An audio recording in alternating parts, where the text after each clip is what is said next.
So, day 2. Not so bad this time.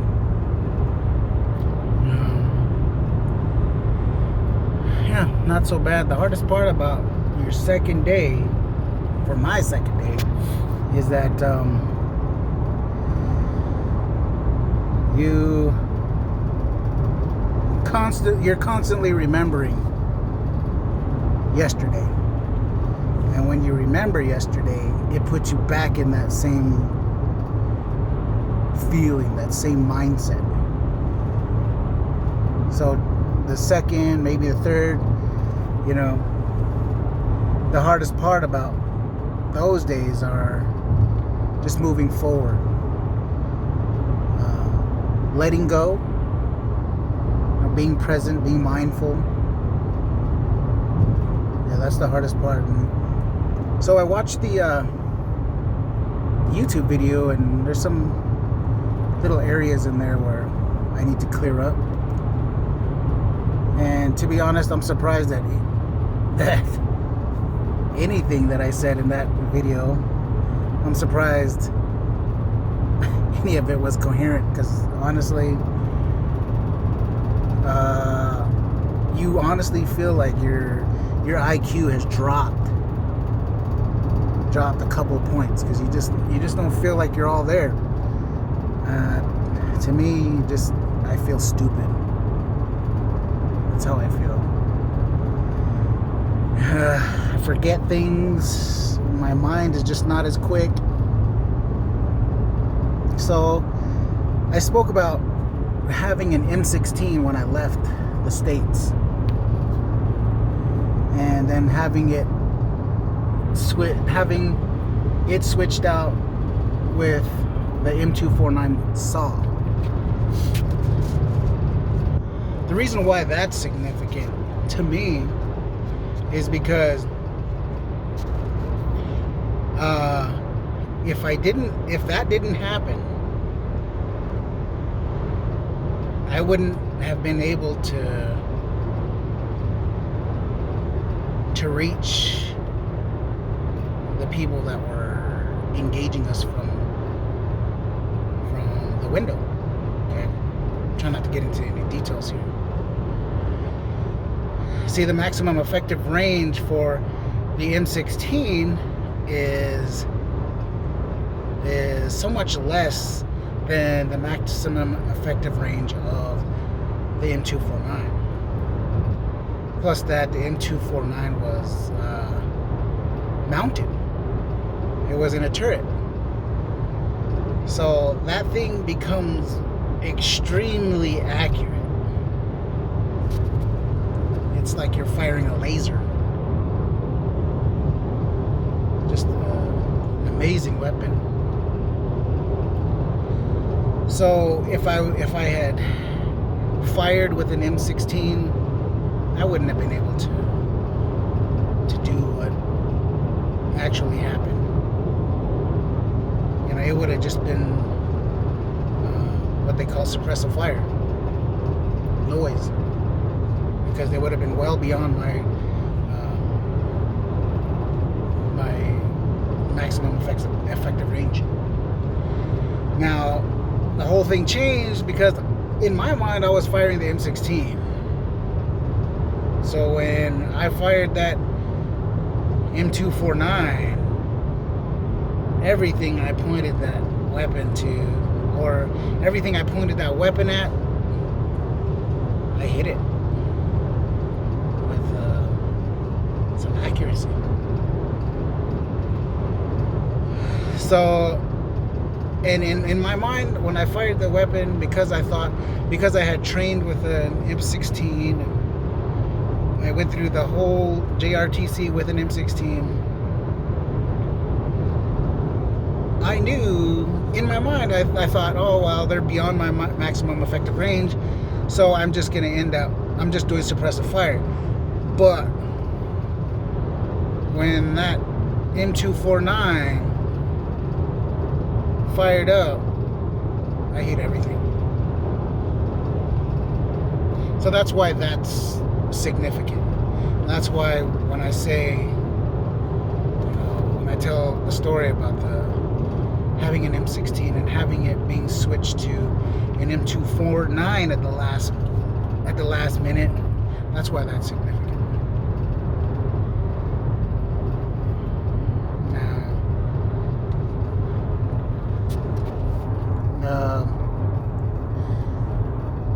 So back to day 2. It's not as bad as yesterday. And to be honest, the first day is always pretty difficult because it shows up as a surprise. And don't let me make you think that this just happens, this just shows up every great once in a while, like it's a brand new thing every time. No, you're always kind of dealing with it below the surface. It's always there. But you manage, you cope. But there are times when it manifests itself and you really get to see the magnitude of what PTSD is, like I did experience yesterday. And a lot of people, they don't want to confront it. They try to avoid it. And I did that for a long time. So now, whenever it shows its ugly face, I accept it. I accept that I'm going to go through this part, and in all honesty, I don't know if it's going to end quickly or not. The idea for me is to not think about, when is this going to end? Because that in itself makes it difficult, because you're no longer experiencing it. You're just waiting it out. And Eckhart Tolle says if you're not present and you're waiting for something, you're going to be unhappy. Because you're going to be wishing for the future and you're not in the future, and that's going to make you depressed because you're not in the future. You have to be here. Other thing too, what happens is that you get stuck reliving that, what happened. And so you kind of trick yourself and say, I'm not going to think about that. I'm going to think about happy times. Cool things that I did in my life. But that also has its drawbacks too.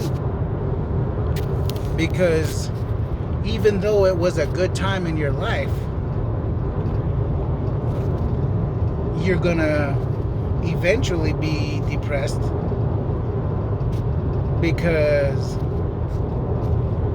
it's past. It is a time that is already gone. So then you feel depressed because you're not in the past, you're here. And you're dealing with PTSD at this moment. You're avoiding it.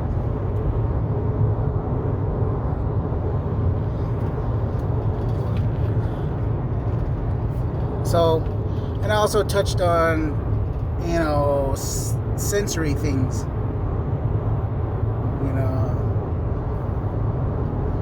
Things are... You ever get burned? You get burned and then, your body starts to heal, and then everything that touches that burned area, it's super fucking sensitive. And even if it's just the lightest touch, it fucking hurts. That's what it's like. Everything is irritating. For me, I can't listen to music. Can't watch TV. I can't be on social media. Because all those things, they create some type of sensation. And everything these days is designed to get the greatest emotional effect. There's no longer a baseline for things today. They want to make you feel really good, and if they can't make you feel really good, they're going to make you feel really shitty. There's no more middle ground now. So I have to get off social media. Because, believe it or not, when you read people's posts, they're either really great stuff or they're really shitty stuff. And that is simply what you're taking into yourself. When somebody's happy and you read that they're happy, you feel that happiness. If somebody's feeling crappy and you read that crappiness, you feel crappy. It's a subconscious thing.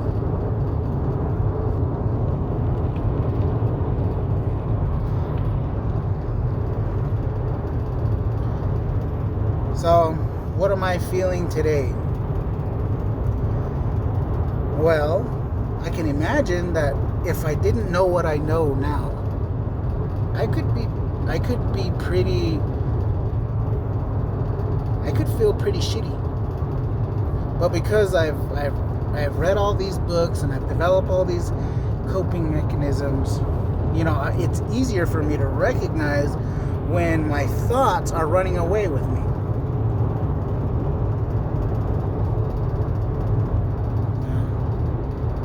Eckhart Tolle says, you are not your thoughts.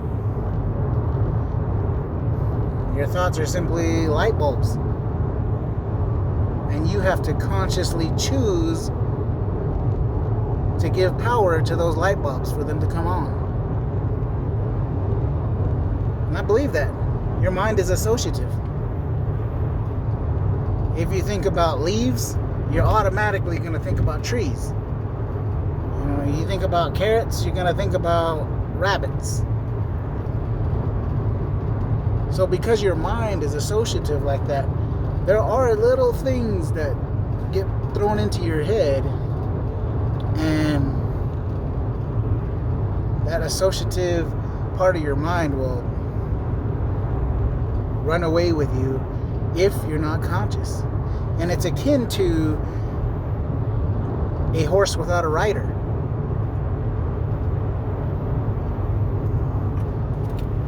A horse will run at any moment. Nothing can stop it if there's no rider. But your consciousness, you have to be conscious of where your mind is going, where your horse is going.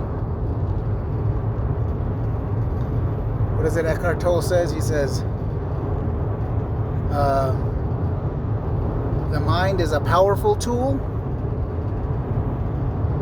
You have to use your tool. Your tool doesn't use you. There's another one where the mind is a powerful servant, but a terrible master. Something along those lines. It's been a while since I've gone through the book. Every once in a while I'll try to go through and skim through the book again just so that I refresh myself. But it's been a while now.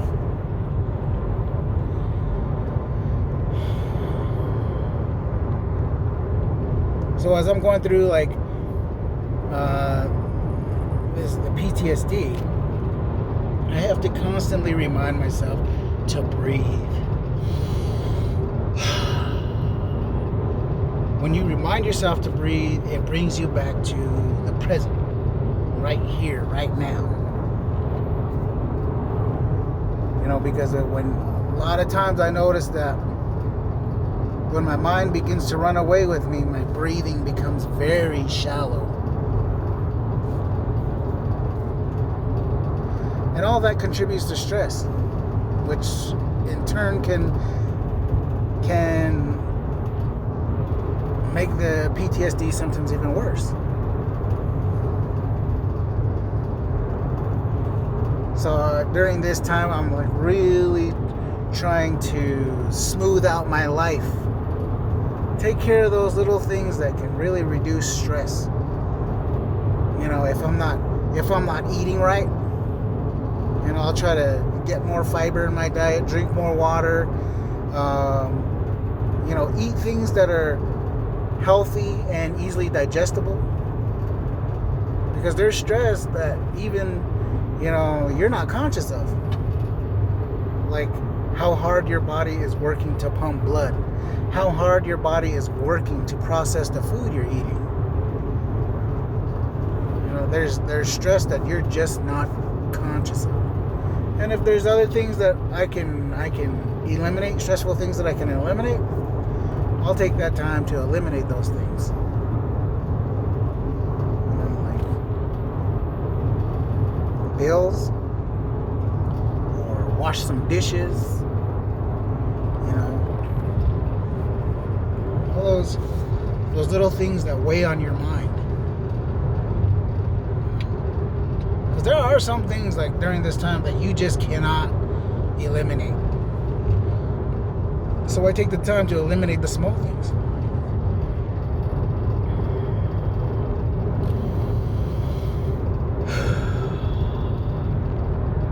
I used to write these things down.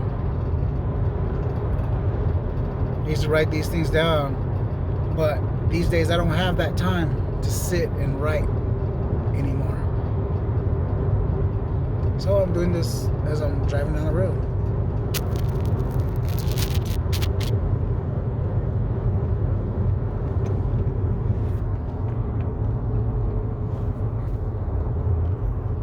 So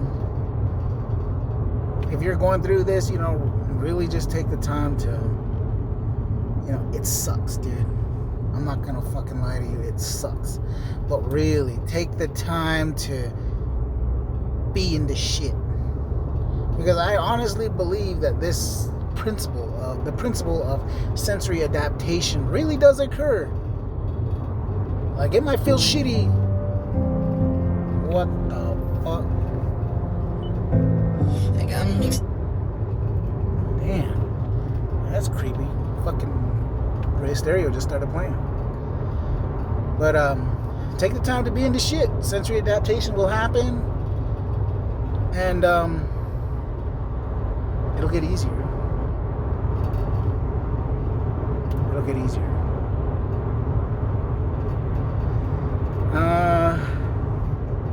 I don't know what else to go over.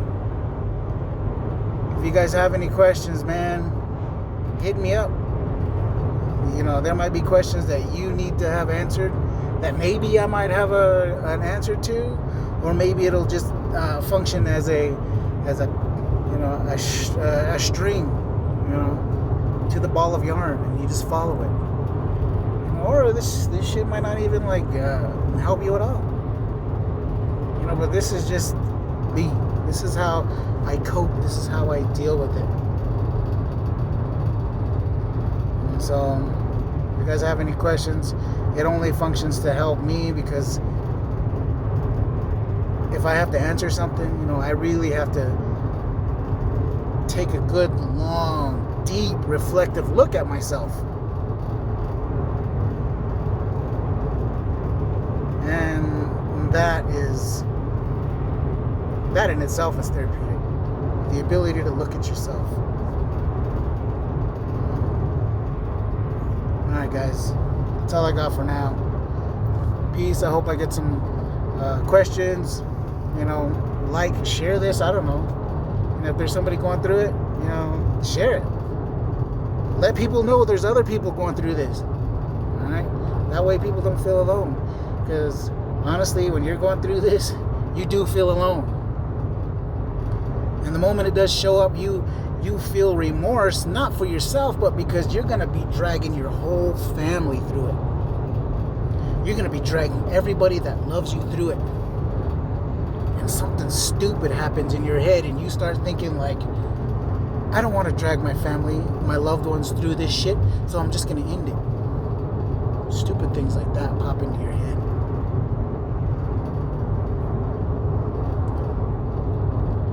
So, share this. Peace.